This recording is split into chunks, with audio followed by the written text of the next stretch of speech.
Pemirsa, sebelum pemerintah pusat membentuk gugus tugas, Bali sebetulnya telah membentuk Satuan Tugas atau Satgas Penanganan COVID-19 yang kemudian berganti nama menjadi Gugus Tugas Percepatan Penanganan COVID-19. Kini, setelah Presiden Joko Widodo membubarkan gugus tugas, Bali kembali menyesuaikan perubahan nama gugus tugas menjadi Satgas. Menurut Gubernur Bali Wayne Koster, kedua nama itu sebenarnya sama dari sisi tugas dan fungsi, hanya berubah nama. Menurut Koster, Satgas yang dibentuk Presiden tidak hanya menangani COVID-19, tapi juga pemulihan ekonomi. Secara kebetulan, Bali pun sebetulnya sudah membentuk Satgas Percepatan Pemulihan Ekonomi yang dipimpin Wakil Gubernur Bali ketika dulu menyesuaikan nama Satgas menjadi Gugus Tugas Percepatan Penanganan COVID-19. Strukturnya sudah ada, tugasnya juga sudah ada, dan kegiatannya sudah mulai berjalan diskusi-diskusi untuk merumuskan rencana aksi.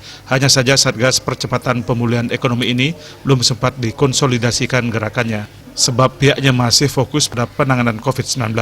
Konsolidasi akan mulai dilakukan minggu depan untuk memaparkan konsep dan rencana aksi untuk mempercepat pemulihan perekonomian di Bali.